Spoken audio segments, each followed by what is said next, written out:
Hey everyone, welcome back to RetroBreak and welcome to yet another Retro Game Pickups episode.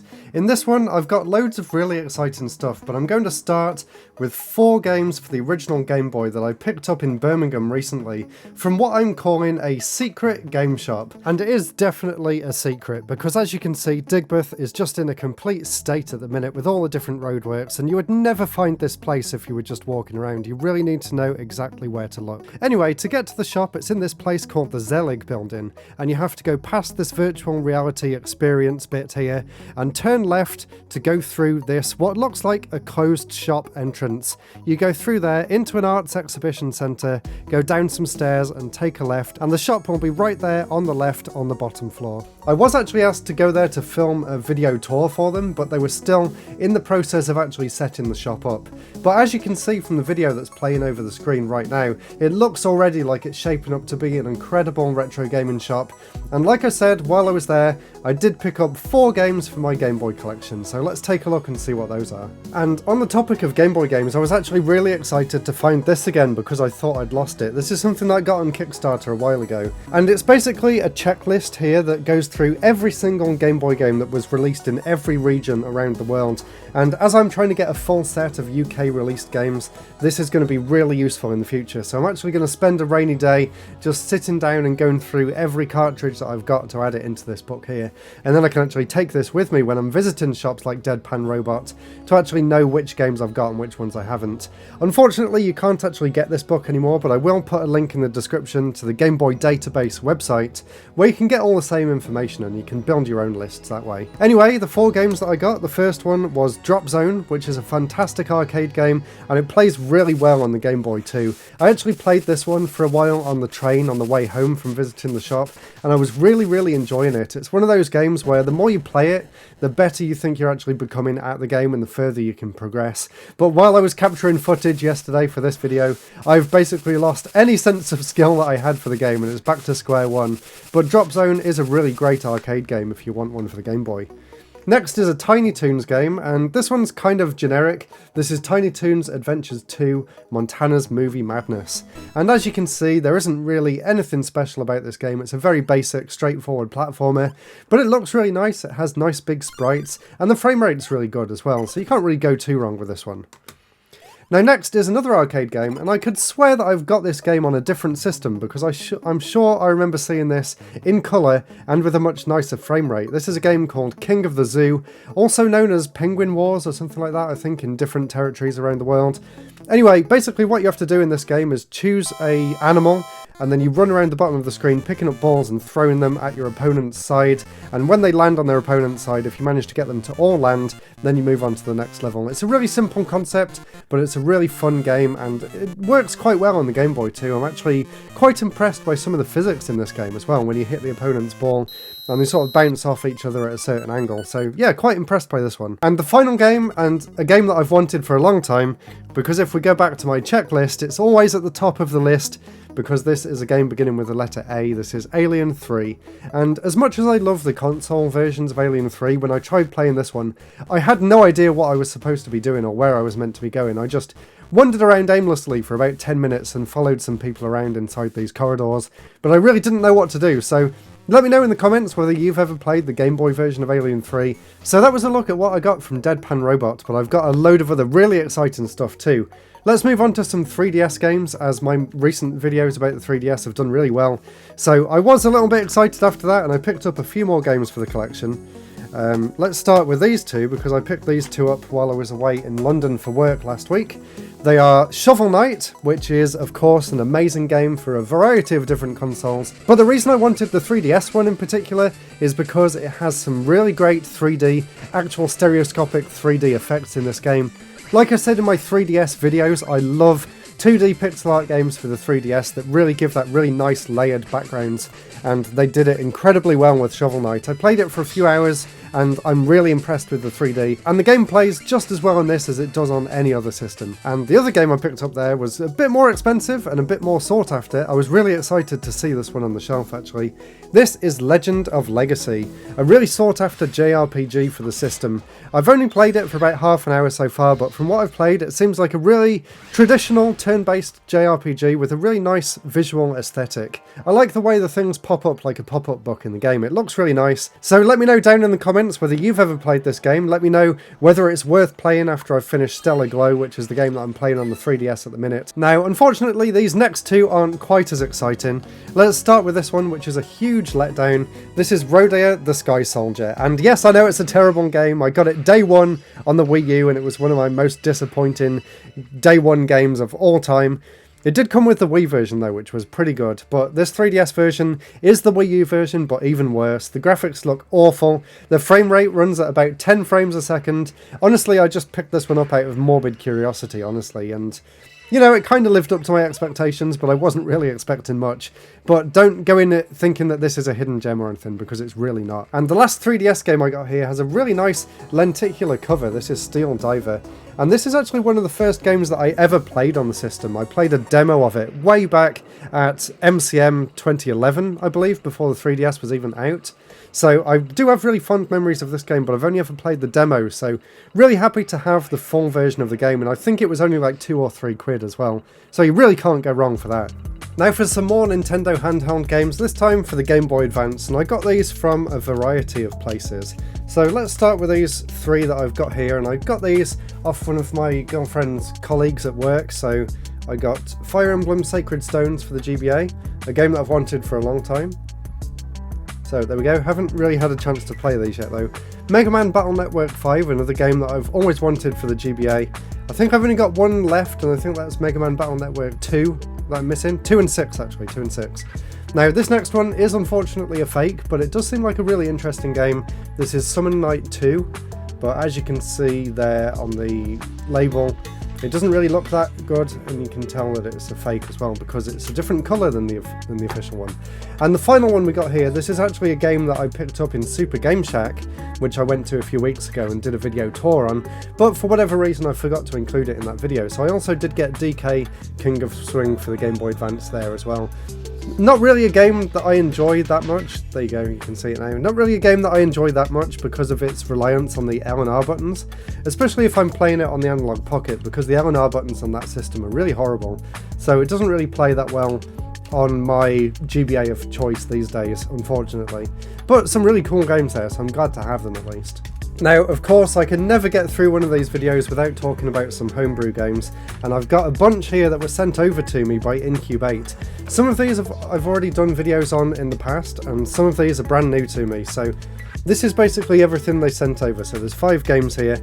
We've got The Machine, which is a game that I did already talk about, but I'll be doing a giveaway at some point in the future when I get around to doing full videos about these. I'm not sure when that will be though, because my schedule is just stacked at the minute in terms of videos, but yeah, whenever I get around to doing a video for The Machine or a video about the Incubate games in general, that's one that I'll be using for a giveaway. Also Deadeus, of course. I don't actually have this version, so I'm going to be keeping this one for myself, but it is a fantastic game, and I did do a video review on it, so go ahead and check that one out. Indestructotank, another one that I did a video review on, but that was for the Kickstarter edition. In fact, I'll go and get the other ones now so you can see the difference. So there's not much difference between the two Deadeus versions, if you can see there. So the one on the left is the Spacebots version that came out originally, and then this one here is the new Incubate one. The back of the boxes are very different though, if you take a look at them. So the old one had a lot more screenshots, and they were a bit brighter as well, whereas the new one is just text. And I believe the text is different too. Yeah, the text is different as well, so when I do an unboxing of these, then I'll actually show off the differences properly, but just so you can get an idea. And the Indestructotank one is completely different. There you go, so that's the Kickstarter one, that's the Incubate release. Completely different artwork, completely different on the sides as well, the logo's changed, and completely different on the back too, although the game itself is identical across both of them, and it's a really fun game. And definitely go and check out my video for this, because I also went over all of the developers' Flash games that he made before it too, and it's really interesting to see how the game changed over the years. So really happy about that. And then here's the two that I didn't already own. So we've got one called The Year After, which is a story-driven adventure. Apparently it's only about half an hour long, so I'll be really interested to try that one out soon. And it feels like there's some extra stuff in the box as well, but I'll save it for the Incubate video. And the final one is a puzzle game called Magipanels, and I don't really know anything about this one at all, so I'm really looking forward to trying this one out as well. So let me know which one of these games you'd like me to do a video on first, or whether you'd just like me to do a video about all of them in general, or maybe I'll end up doing both. But yeah, there you go, just some new homebrew games for the collection. And there was one more that's cartridge only, and that one is called Gunship, as you can see right there, which is a really cool little shoot 'em up for the system. Probably not worth doing a whole video on its own because it's a very basic game, but I will be including it in my next physical homebrew games compilation video anyway, so look forward to seeing more of this game soon. And another homebrew game that came over, and this one's actually for the NES, and I did do a video on the preview for it. This is Ronyu's Tale, and I've not actually opened it up yet, it's still sealed, and it did also come with this poster as well, which is really nice. So I'll actually show you the prototype version I've got for this one too. So when this game was actually still being worked on before the Kickstarter came out, the company that was making it actually sent me over this prototype version of the game, which is really cool. So let's get this opened up and see how the final version compares to the prototype that I've got there. For some reason it's a little bit heavier, but in terms of the cartridge itself, it's basically identical, except the fact that it's in colour rather than black and white. And it still has the same black cartridge instead of a regular grey one as well, which is really cool. And in there as well, we also get a really nice little full colour instruction booklet with some of the different items, different enemies. Some really nice little artwork in there as well for the enemies there, look. So yeah, really nice package overall, really happy with this. And the game, from what I played from the preview build anyway, is also a really fun puzzle game. Now, changing systems completely, I've actually got a few Dreamcast pickups here. So the first one is one that I got off eBay, and this is for my Quintet collection. So if you've been on my channel for a while, you'll know that I'm working on trying to collect every game that Quintet ever worked on, and this was one of their last official games that they worked on. This is Godzilla Generations Maximum Impact, and I played it a little bit last night, and basically it's kind of an on-rails shooter mixed with a fighting game, and it's actually really cool. Although obviously the character's very slow to control, so it does seem quite difficult to actually dodge the opponent's attacks. But the graphics look really nice, and it's cool, like trudging your way through these landmark locations and fighting all the different monsters. And I did actually also have Godzilla Generations for a while now, and I'm actually quite happy to have both of them for the Dreamcast now, because this one was quite difficult to find. And two other Dreamcast games, and I got these from a local game shop, which is just down the road from me, called Game Cave, and they are Slave Zero and Millennium Soldier for the Dreamcast. Both 3D action games. One of them is more of a top-down action game, the one that's called Millennium Soldier. This one's a really fun game actually, I was really enjoying playing through this one. And the other one, Slave Zero, is a third-person action game, but of course they're not really the best to control on the Dreamcast because it only has one analog stick, so you have to use the A, B, X and Y buttons to move and the analog stick to aim. But it does seem like a really crazy, over-the-top game, and it does seem really fun, so I was really glad to find both of these actually. They're both really good games. And I've actually got two games here for the PS2, which are also for my Quintet collection. We've got one called Project Arms, which I know absolutely nothing about, and the back of the box doesn't really give anything away either, so if anyone's ever heard of Project Arms before, let me know what that game's actually like to play. And the other one, something World Fighters, and this was another one that they helped out on, so this is one for the retrospective in the future, and they both have the full disc and manual inside, so really happy to have them to add to the collection. And I can't remember whether I've actually showed these off before or not, but I did also get two other things for the Quintet collection. I got a game called Sorcerian for the PC Engine, which also came with a soundtrack CD as well, which is really cool. There it is. It also even includes the musical notes for the soundtrack as well, which is really nice. And I've listened to some of the songs and they seem very traditional Falcom, but it's really good. So really happy to have that one. And the other game came in this huge box here. This is a game called Xanadu for the MSX, I think. Let's see, which version did I get in the end. Kind of difficult to tell, but in here this is really cool as well. We've got some old school really big floppy disks, back when the name floppy disk actually meant something because they are actually floppy. It doesn't actually, oh yeah, PC8801 it is, so there you go. It's got a really nice like holographic foil top to it as well. And they even come in these really nice Xanadu sleeves too, so it does feel like a really high quality release. And in that box as well, it also came with this really big, I'm not even sure what it is really, like, it's got all the prices for the different shops that you can go to in the game. And they're all like laid out like old shop posters, which is really, really cool and interesting. Definitely a really unique way of showing like what you can buy in the game and stuff. So I was not expecting that at all. I thought it was just going to be literally an instruction manual. So to see stuff like that inside is really unique. Unfortunately, I don't actually have a way of playing it, but you can probably get it working on modern PCs using emulators. And of course, it came in this really nice big collection with even a little Velcro tie on the end there to keep it all together. So really happy to have that. Now for some PS3 games, and after I made my 2 PS3 videos, there was loads of comments on there saying, why haven't you got this game? Why haven't you got that game? So I did pick up 2 of the games that I saw most prominently featured in the comments. So I now have a copy of God of War 3, and I also now have a copy of Portal 2, finally! And there was loads of people that were surprised that I'd never played Portal 2 before, so really happy to have both of those, and I do plan on playing them at some point in the future. And I did also pick up a few other interesting games while I was game shopping for the PS3, so we got Motorstorm Pacific Rift, which I played a little bit of last night to capture some footage, and it seems like a really, really fun game. I do have all the Motorstorm games now, so I'm really glad to have this one, and it plays really, really well too. And a game here called Blur, which is another really fun arcade-style racing game. I did have this one on the Xbox 360, but I've never had it on the PS3 before, and it looks and plays fantastic. It was one of my favourite games of the generation, so I'm really happy to have it on my favourite system of that generation too.